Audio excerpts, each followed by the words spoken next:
Bismillahirrahmanirrahim. Assalamualaikum warahmatullahi wabarakatuh. Innal hamdalillah nahmaduhu wa nasta'inuhu wa nastaghfiruh wa na'udzu billahi min shururi anfusina wa min sayyiati a'malina may yahdihillahu fala mudhillalah wa may yudlilhu fala hadiyalah. Asyhadu an la ilaha illallah wahdahu la syarikalah wa asyhadu anna Muhammadan abduhu wa rasuluhu la nabiyya wa la rasula ba'dah. Yaqulu tabaraka wa ta'ala fil Qur'anil Karim ya ayyuhalladzina amanu taqullaha haqqa tuqatih wa la tamutunna illa wa antum muslimun. Wa qala ta'ala aidan innamal mu'minuna alladzina idza dzukirallahu wajilat qulubuhum wa idza tuliyat 'alaihim ayatuhu zadatuhum imana wa 'ala rabbihim yatawakkalun. Allahumma salli ala Muhammad wa ala alihi wa sahbihi wa man tabi'ahum bi ihsan ila yaumiddin. Jamaah sekalian asyhadakumullah, pada kesempatan malam hari ini mari sama-sama kami ajak diri kami pribadi maupun jamaah sekalian untuk mensyukuri nikmat Allah Subhanahu wa taala dengan lisan kita, kemudian juga dilanjutkan dengan hati kita dan juga dengan anggota tubuh kita atas nikmat yang telah Allah berikan kepada kita, yang sekiranya kita mau menghitungnya maka kita tidak akan mampu menghinggakannya. Nikmat yang dari itu semuanya kalau seorang itu dapat mensyukuri dengan sebenar-benarnya, Allah Subhanahu wa taala berfirman, la in syakartum la azidannakum. Jika kalian bersyukur, niscaya aku Allah akan menambahkan nikmatku kepada kalian.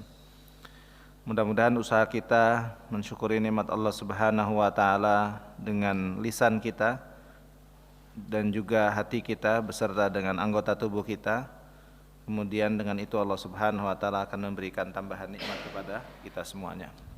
Salawat serta salam semoga tetap tercurahkan kepada junjungan kita Nabi Muhammad sallallahu alaihi wasallam, kepada keluarganya, para sahabatnya serta para pengikut yang setia hingga akhir zaman nanti. Jamaah sekalian asyhadakumullah, pada kesempatan malam hari ini kita akan melanjutkan pembahasan di bab yang baru, yaitu bab yakin dan tawakal, di mana pertemuan pekan lalu sudah kita bahas awal dari pembahasan ini tentang ayat-ayat dalam Al-Quran yang hubungannya dengan yakin dan tawakal, dan juga satu hadis walaupun belum selesai. Maka untuk malam hari ini kita akan ulang kembali hadis pertama dari pembahasan yakin dan tawakal, atau hadis yang ke-74 dalam kitab Riyadhus Shalihin ini. Bismillah. Fal awwalu, yang pertama, An Ibni Abbas radhiyallahu anhuma qala, dari Abdullah bin Abbas radhiyallahu anhuma, dia berkata, qala Rasulullah sallallahu alaihi wasallam, bersabda Rasulullah sallallahu alaihi wasallam, uridat alaihal umam, diperlihatkan kepadaku kondisi umat-umat. Fara'aitun nabiyya wa ma'ahu ar-ruhait, maka aku lihat ada seorang nabi di mana bersamanya sekelompok orang yang jumlahnya kurang daripada 10. Ar-ruhait itu sekelompok orang tapi jumlahnya kurang dari 10, ya. Wahum duna asyarati anfus. Kemudian wan nabiyya wa ma'ahu rajul war rajulahan, ada juga nabi bersamanya seorang atau dua orang, lebih sedikit lagi. Wan nabiyya wa laisa ma'ahu ahad, dan juga ada seorang nabi yang tidak bersama dengannya satu orang pun, alias sendirian. Idrufi ali sawadun azimun fadhanantu annahum ummati. Kemudian di ufuk sana, atau aku lihat di ufuk sana, ada sekelompok besar manusia yang kemudian aku sangkakan atau aku duga, fadhanantu annahum ummati, bahwasanya mereka adalah umatku. Faqilali, maka kemudian ada yang mengatakan kepadaku, dikatakan kepadaku, hada Musa wa qaum, bukan, ini adalah Musa bersama dengan kaumnya. Walakin indur ilal ufuq, tetapi lihatlah pada sudut atau arah yang lainnya. Fa nadartu fa ida sawadun adimun, dan aku lihat juga ternyata di sana ada sekelompok manusia yang banyak sekali. Ya. Faqilali, dikatakan kepadaku, undur ilal ufuqil akhar, coba lihat pada arah yang lainnya. Faida sawadun adimun, dan juga ternyata di sana terdapat umat yang banyak, manusia yang banyak. Faqilali, maka kemudian dikatakan kepadaku, hadihi ummatuk, inilah umatmu. Wa ma'ahum, dan bersama mereka sab'una alfan, ada 70.000 yadkhulunal jannah bighairi hisab wala adab, orang yang masuk ke dalam jannah tanpa hisab dan tanpa azab. 70.000. Ya. Tsumma nahadha fadakhala manzilah, kemudian Rasulullah bangun lalu beliau masuk ke rumahnya. Faqadan nasu fi ulaika alladziina yadkhulunal jannah bighairi hisabin wala adzab. Orang-orang pada waktu itu saling memperkirakan atau berdebat dalam urusan siapa orang yang disebutkan akan masuk ke dalam jannah tanpa hisab dan tanpa adzab. Faqala ba'duhum, sebagian dari mereka berkata, fala'allahumul ladzina sahibu Rasulullah sallallahu alaihi wasallam. Semoga orang-orang itu adalah orang-orang yang menjadi sahabatnya Rasulullah sallallahu alaihi wasallam. Sebagian yang lainnya berkata, wa qala ba'duhum fala'allahumul ladzina wulidu fil Islam. Ya. Disangkakan mereka itu adalah orang-orang yang lahir dalam kondisi Islam. Falam yusyriku billahi syai'an, di mana mereka tidak mensekutukan Allah dengan sesuatu apapun. Wa dzakaru asya', ya. Kemudian disebutkan sesuatu yang lainnya. Fa kharaja alaihim Rasulullah sallallahu alaihi wasallam faqala, maka kemudian Rasulullah keluar menemui mereka, kemudian bersabda, mal ladzina takhuduna fi, apa yang kalian perdebatkan, apa yang kalian bicarakan, ya. Maka kemudian fa akhbaruhu, dikabarkan kepada mereka, faqala, lalu kemudian Rasulullah sallallahu alaihi wasallam menjawab, humul ladzina la yarquna wa la yastarquna wa la yatatayyaruna wa ala rabbihim yatawakkalun. Rasulullah sallallahu alaihi wasallam setelah diceritakan kepada beliau tentang apa yang mereka bicarakan, ya, maka kemudian Rasulullah sallallahu alaihi wasallam bersabda, orang yang masuk ke dalam jannah tanpa hisab dan tanpa adab adalah mereka orang-orang yang tidak meruqyah dan tidak pernah meminta ruqyah, diruqyah.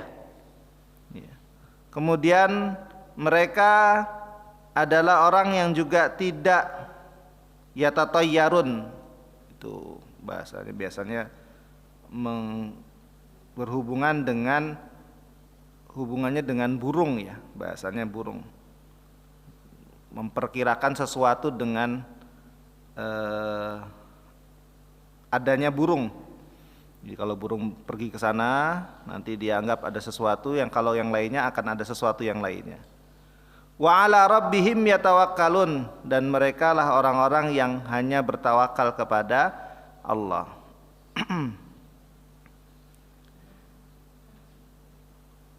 Kemudian dikatakan di sini, faqama Uqasyah ibnu Muhsin, berdirilah Uqasyah bin Muhsin, faqala, dia berkata, ud'ullaha ayyaj'alani minhum, ya Rasulullah, doakan kepada Allah agar Allah menjadikanku bagian dari orang-orang itu, yaitu 70 orang tersebut.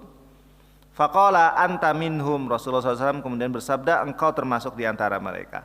Summa qama rajulun akhar, kemudian berdiri laki-laki yang lainnya, faqala, ud'ullaha ayyaj'alani minhum, berdoalah kepada Allah ya Rasulullah agar dia menjadikanku bagian dari mereka. Faqala sabaqaka biha Uqasyah, engkau telah didahului oleh Uqasyah, sabda Rasulullah sallallahu alaihi wasallam. Hadis ini diriwayatkan Imam Bukhari dalam hadis 5705 dan Imam Muslim pada hadis ke-527. Juga diriwayatkan oleh Imam Ahmad dalam hadis yang ke-2448. Pelajaran yang bisa kita ambil dari hadis ini, yang pertama bahwa nabi yang dimaksudkan di sini adalah dari nabi-nabi yang ada, minal anbiya, adalah orang yang mendapatkan wahyu dari Allah Subhanahu wa taala, ya, dan kemudian diperintahkan oleh Allah Subhanahu wa taala untuk menyampaikan wahyu tersebut.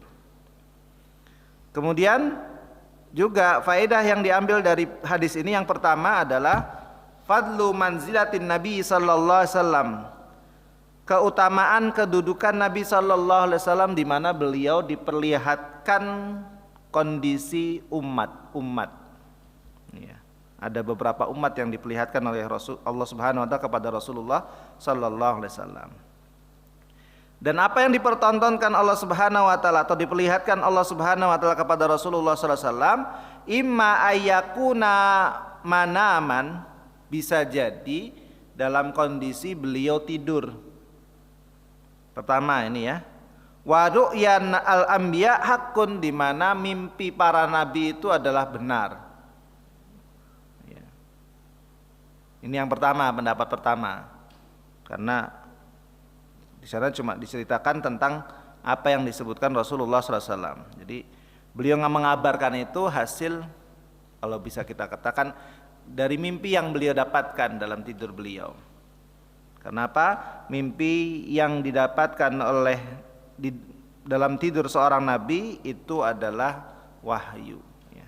Sebagaimana ketika Nabi Ibrahim alaihissalam juga mendapatkan wahyu dari Allah Subhanahu wa taala untuk menyembelih putranya itu dengan perantaraan mimpi. Inni ara fil manami anni azbahuk, aku melihat dalam tidurku aku menyembelihmu. Au yakuna, atau kejadian pada waktu sadar beliau, yaitu pada malam Isra Mi'raj maksudnya di sini. Lalu kemudian Rasulullah ceritakan kondisi tersebut kepada para sahabat.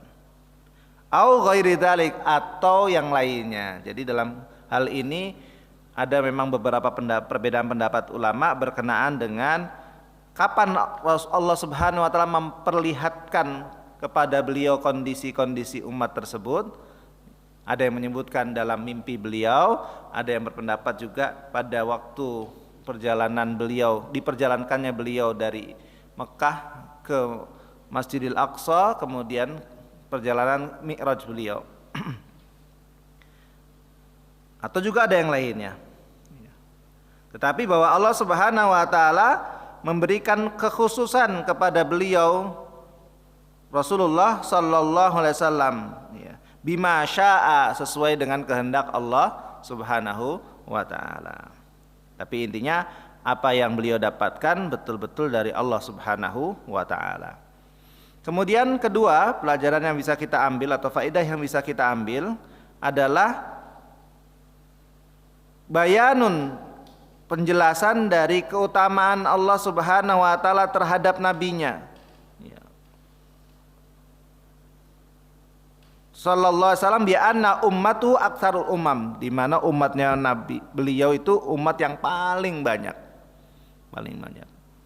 Dari termasuk dari umatnya Nabi Musa, masih banyak umatnya Nabi Muhammad sallallahu alaihi wasallam. Ini yang kedua.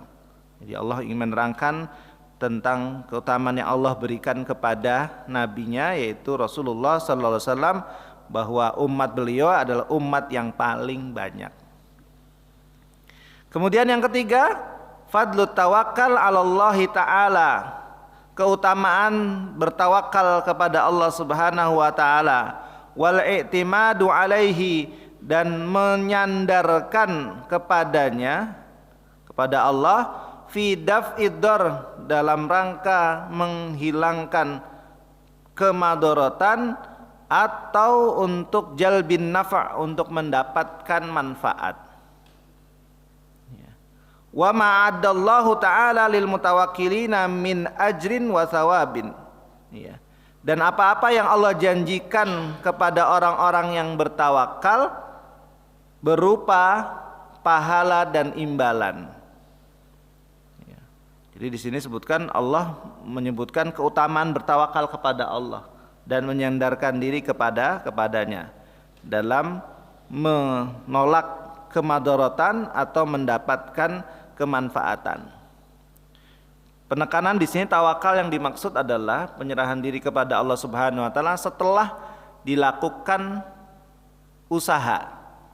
Jadi sudah harus mendatangkan sebab musababnya dulu.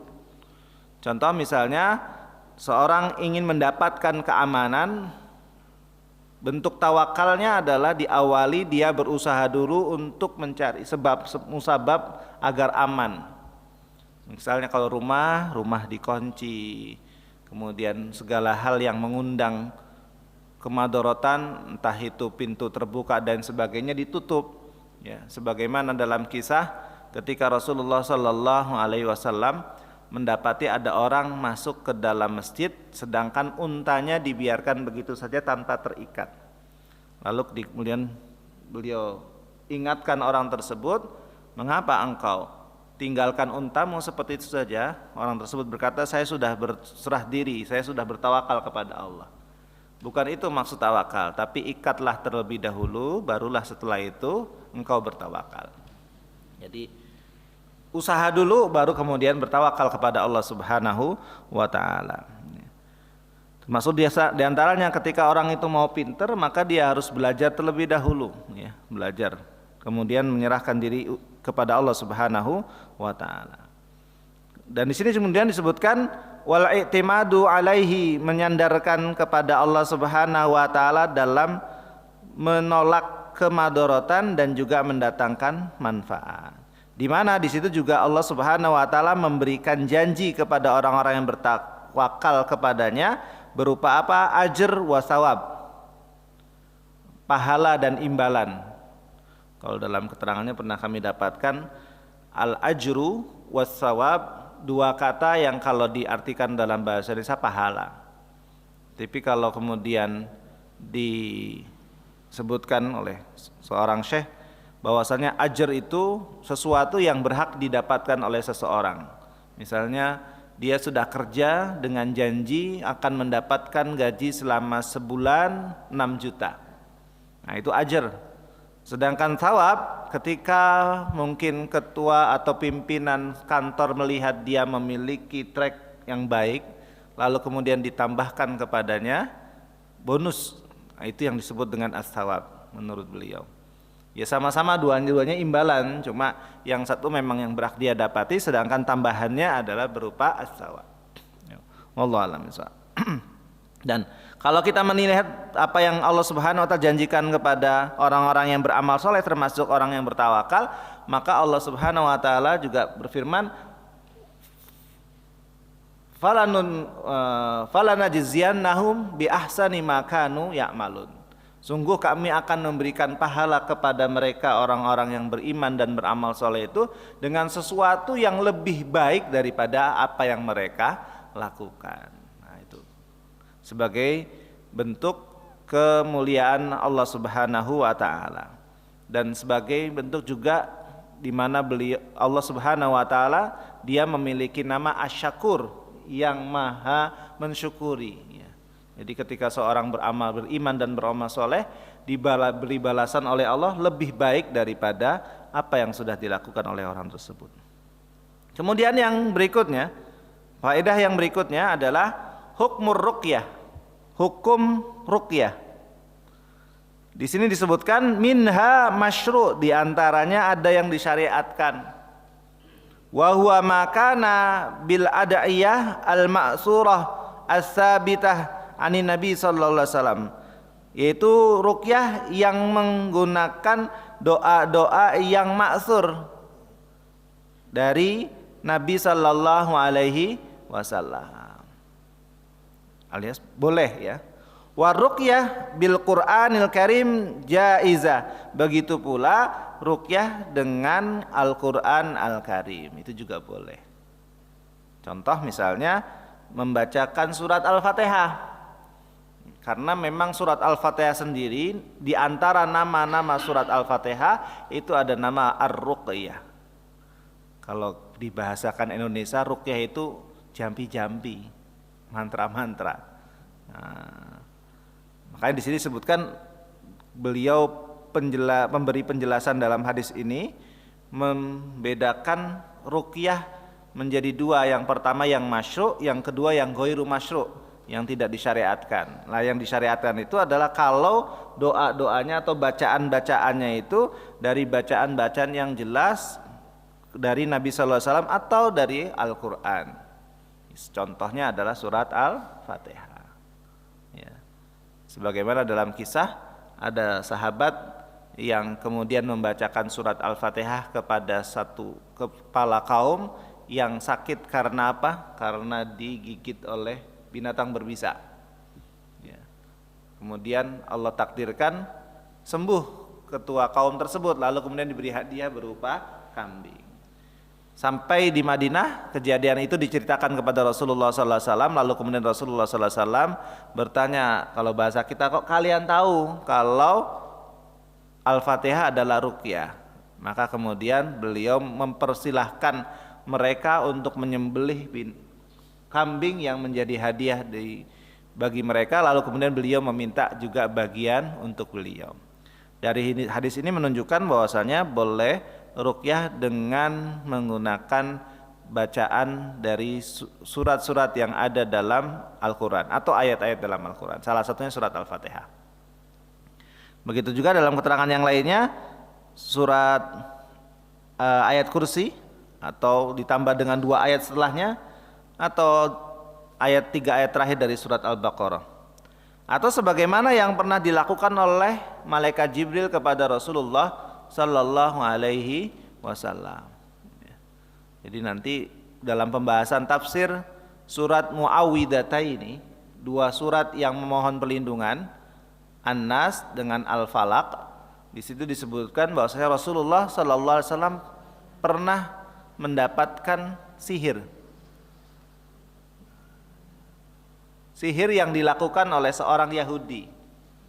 Kalau kita bisa bahasakan dukun, ya. Beliau disihir sehingga beliau ini sihir yang tingkatan sihir tingkat tinggi, kalau ada yang menyebutkan ini tingkat tinggi. Karena apa? Dalam rangka memisahkan laki-laki dengan istrinya atau mungkin istri dengan suaminya. Sebagaimana dalam Al-Quran Allah Subhanahu wa taala sendiri sudah menyebutkan wattaba'u ma tatlu syayatinu ala mulki Sulaiman wa ma kafara Sulaiman walakinna syayatina kafaru yu'allimuna an-nasa sihr.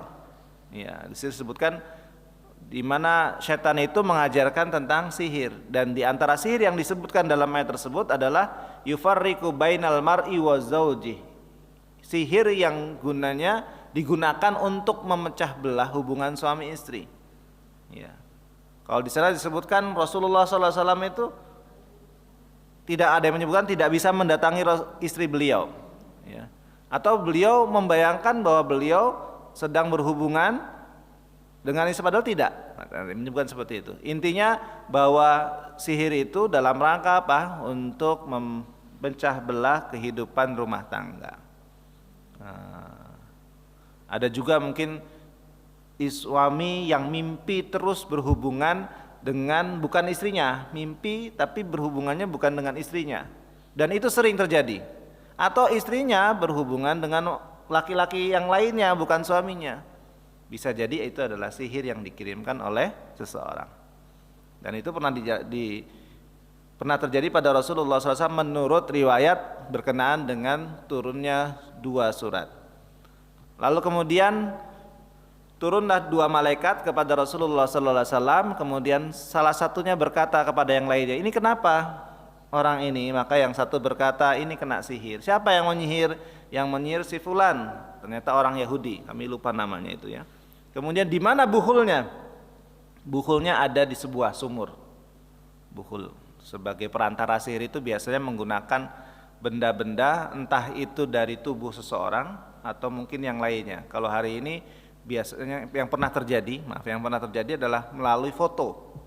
Jadi ternyata foto itu bisa menjadi perantaraan seorang yang ingin berbuat tidak baik dengan cara menyihir orang dengan melalui perantaraan foto. Dikatakan buhulnya di mana? Buhulnya ada di sebuah sumur. Maka Rasulullah SAW memerintahkan Ali bin Abi Thalib dan beberapa sahabat untuk mengambil buhul tersebut. Dan ternyata betul buhul itu berada di dasar, dan di situ setelah dibuka ternyata itu adalah rambut Rasulullah Sallallahu Alaihi Wasallam. Jadi ada seorang yang mengambil rambut Rasulullah dari sisir yang biasa digunakan istri beliau untuk menyisir rambut beliau. Jadi rambut itu dikumpulkan kemudian dijadikan sebagai buhul dan kemudian digunakan untuk mensihir Rasulullah sallallahu alaihi wasallam. Lalu kemudian malaikat itu membacakan kul a'udzu birabbil falaq dan kul a'udzu birabbin nas. Dari keterangan ini maka diambil faedah bahwasanya diperbolehkan seorang itu meruqyah dengan bacaan Al-Qur'an. Nah, seperti itu. Tentunya dengan niatan ruqyah ya. Tentunya dengan niatan ruqyah. Nanti kalau disebutkan dalam pembahasan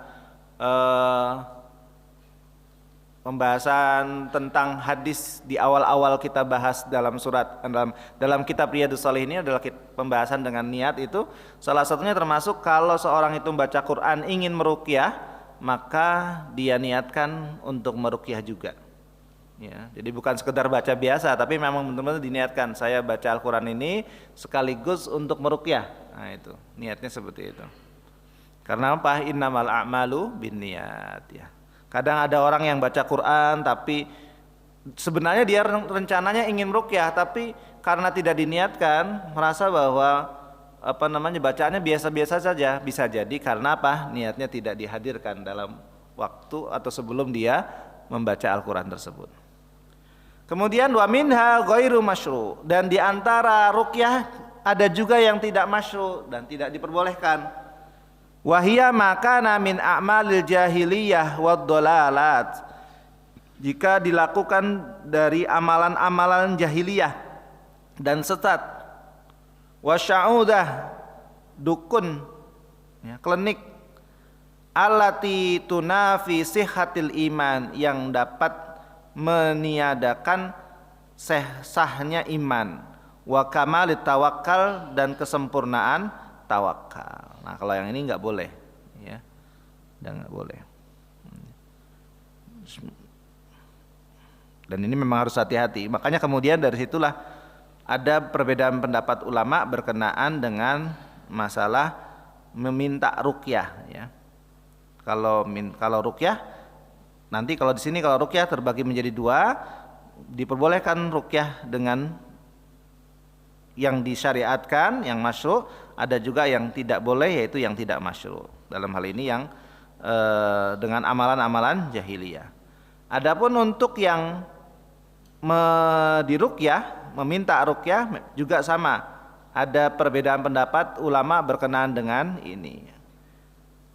Pendapat pertama menyebutkan minta ruqyah tidak boleh. Mengapa? Karena itu mengurangi tawakal. Dalilnya apa? Dalilnya hadis ini. Jadi ternyata dari hadis ini juga ada yang berpendapat tidak boleh seorang itu minta diruqyah. Minta diruqyah. Karena apa? Itu akan mengurangi tawakal seseorang kepada Allah Subhanahu wa taala. Dan ini berdasarkan hadis yang kita bahas pada kesempatan malam hari ini. Yang kedua, bahwasanya boleh minta diruqyah. Nah, sebagaimana Rasulullah SAW juga pernah diruqyah oleh malaikat Jibril alaihissalam. Ya. Ini disebutkan oleh sahabat Abu Sa'id Al-Khudri radhiyallahu anhu, bahwasanya Jibril pernah mendatangi Nabi SAW. Kemudian dia berkata, ya, wahai Muhammad, engkau sedang sakit. Ya. Beliau menjawab, iya, saya sedang sakit. Maka kemudian malaikat Jibril berkata, Bismillahi urqika min kulli syai'in yu'dzika, ya, min syarri kulli nafsin au ainin hasidin, Allahu yashfika bismillahi urqika. Ini salah satu di antara bacaan ruqyah yang masyru' dari Rasulullah sallallahu alaihi wasallam. Itu dari malaikat Jibril. Ketika malaikat Jibril membacakan bacaan tersebut, Bismillahi urqika, dengan nama Allah aku meruqyahmu, ya. Min kulli syai'in yu'dzika, dari segala sesuatu yang mengganggumu, ya. Min syarri kulli nafsin, dan dari keburukan, ya. Au ainin hasidin, dari mata yang jahat. Ainin hasidin, mata dengki. Allahu yashfika, Allah lah yang menyembuhkanmu. Bismillahi urqika, dengan nama Allah aku meruqyahmu. Nah ini. Jadi ini bacaannya. Jadi kalau dari sini, dari hadis ini menunjukkan bahwasanya ada juga hal-hal yang mengganggu, termasuk juga ain. Nah ini termasuk diantaranya yang perlu kita berhati-hati. Pandangan mata maksudnya, ya. Pandangan mata. Makanya kemudian ada anjuran kepada kita semuanya, kalau melihat sesuatu yang menakjubkan, jangan lupa untuk berzikir, ya. Karena apa? Gara-gara pandangan bisa menimbulkan penyakit, ya. Apapun, entah itu kepada manusia atau mungkin kepada yang lainnya. Kalau kepada manusia misalnya yang sering terjadi itu ketika melihat mungkin anak atau mungkin saudara, ya, wah ganteng ya. Nah, di situ ada anjuran untuk membaca apa? Masya Allah la quwata illa billah. Ya. Supaya apa? Supaya menghindarkan diri dari ain, ya, penyakit ain, penyakit dari pandangan mata. Ya, Masya Allah la quwata illa billah. Sekali lagi bisa terjadi pada orang atau juga bisa terjadi pada yang lainnya. Kendaraan bisa jadi. Kendaraan dilihat tiba-tiba tabrakan misalnya. Itu bisa jadi, bisa, ya, itu karena pandangan, ya. Maka sama juga kalau kita melihat sesuatu yang menakjubkan, sebagaimana yang disebutkan dalam surat Al-Kahfi, ketika seorang mukmin mengatakan kepada temannya yang kafir, ketika mendapati kebunnya sudah hancur, dia kemudian berkata, sekiranya kamu dulu mengucapkan Masya Allah la quwata illa billah.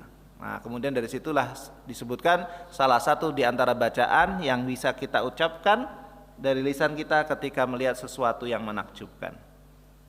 Dalam rangka apa? Menghindarkan dari penyakit ain. Kemudian juga disebutkan juga ada ruqyah yang tidak masuk di situ, ya. Jadi pendapatnya dua, ya. Minta di ruqyah itu ada yang menyebutkan tidak boleh sama sekali, ada yang menyebutkan boleh, ya. Untuk jaga-jaga bagaimana? Kalau untuk awal-awal dianjurkan untuk meruqyah sendiri. Meruqyah sendiri, ambil baca setelah wudu, baca, ya. Sekiranya ada yang tidak beres di beberapa tubuh, atau mungkin termasuknya kalau sakit, yang sakit sambil dipegang kita bacakan surat Al-Fatihah dengan niatan meruqyah. Nah, seperti itu. Nanti kalau pada tingkatan tertentu tidak mampu, maka dia baru minta bantuan kepada orang lain yang tentunya harus dipastikan bacaan yang digunakan oleh orang tersebut. Harus dipastikan bacaan apa yang digunakan oleh orang tersebut. Ya. Sebab apa? Sebab kadang ada yang diselipi di antara hal tersebut. Ya. Dulu itu pernah ada, ya, seorang teman yang kena gangguan termasuk ini, ya.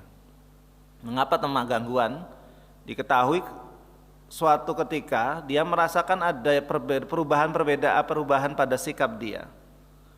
Jadi kalau berangkat kerja, perjalanan nggak masalah. Begitu masuk tempat kerja, isinya pengen marah terus. Padahal sebelumnya enggak. Dan marahnya itu bukan karena sebab sesuatu apa, enggak. Pokoknya pengen marah aja. Ada yang mendorong dia untuk marah. Tapi kalau keluar dari kantor, udah enggak. Hilang itu. Balik lagi kantor, ada lagi.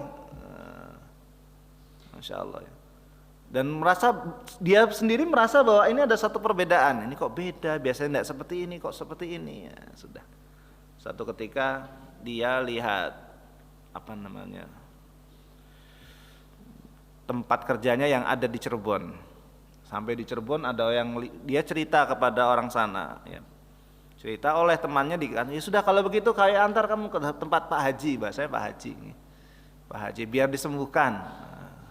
Betul, sampai ke Pak Hajinya bisa langsung nebak.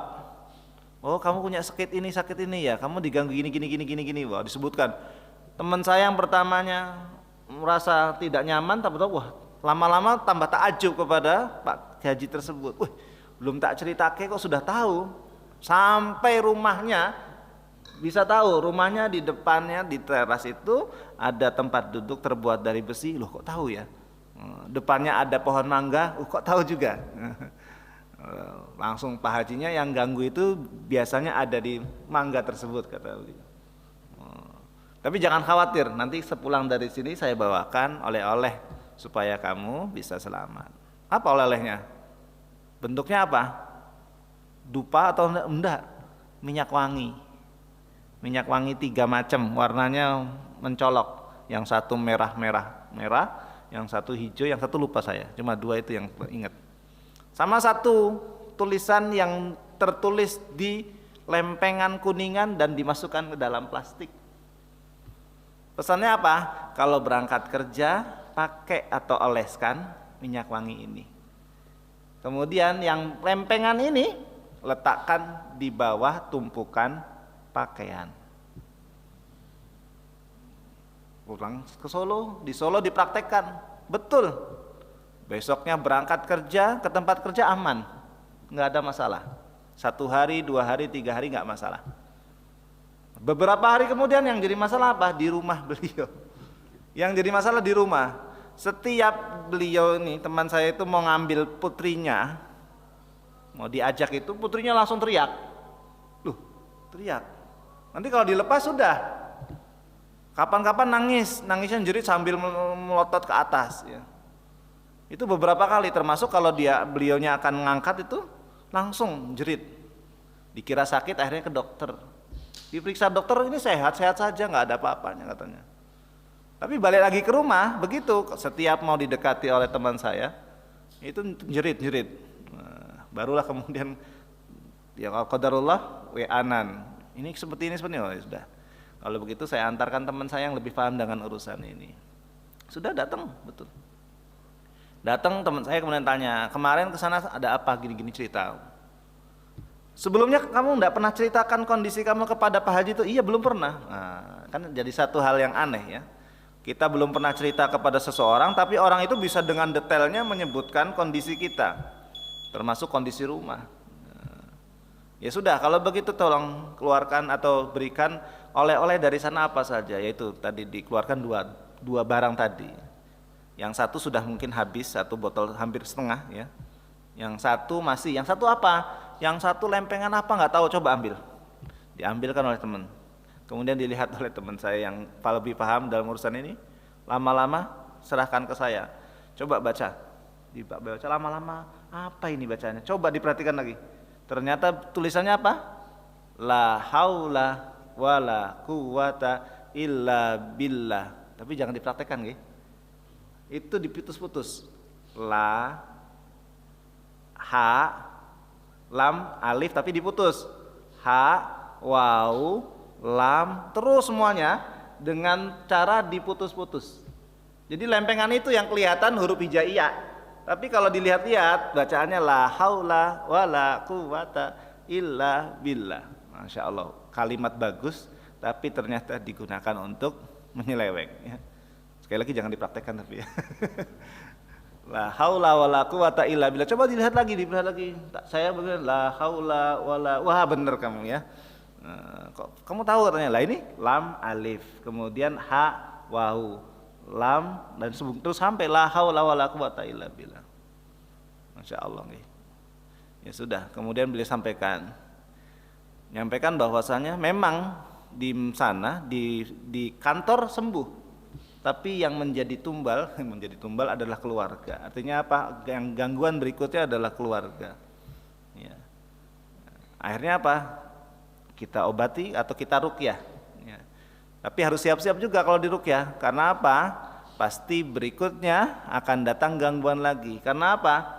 Jinnya ini akan datang kepada Pak Haji laporan. Pasti laporan ya.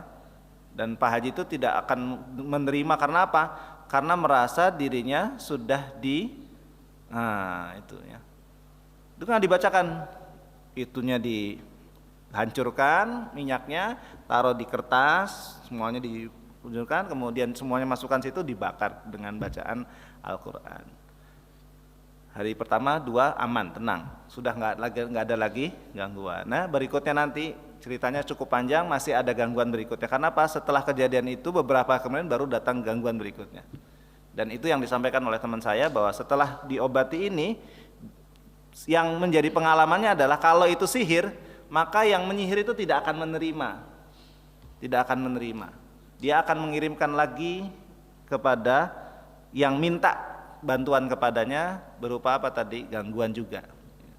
Nah, prosesnya begitu. Makanya proses untuk pengobatannya tidak hanya sekali 2 kali, plus harusnya orang yang terkena juga harus memberikan atau berusaha untuk membuat pagar. Dalam hal ini pagar itu adalah dibentengi dengan bacaan-bacaan yang sudah dianjurkan, dicontohkan oleh Rasulullah sallallahu alaihi wasallam. Termasuk zikir pagi itu salah satu di antara usaha kita untuk membentengi diri kita dari gangguan jin, salah satunya melalui proses pengiriman dari orang. Dan sekali lagi itu nyata ya, itu benar. Karena apa? Dulu saja sudah pernah terjadi. Dan Al-Quran sudah menggambarkan, wattaba'u ma tatlu syayatinu ala mulki Sulaiman wa ma kafaru Sulaiman walakinna syayatina kafaru yu'allimuna an-nasa as-sihr. Ya, seperti itu. Demikian jamaah sekalian yang mudah-mudahan dirahmati Allah Subhanahu wa taala, pembahasan pada kesempatan malam hari ini. Apabila ada kekurangan kami mohon maaf yang sebesar-besarnya. Kita akhiri dengan doa kafaratul majlis. Subhanakallahumma bihamdika asyhadu an la ilaha illa anta astaghfiruka wa atubu ilaik. Walhamdulillahirabbil alamin. Assalamualaikum warahmatullahi wabarakatuh.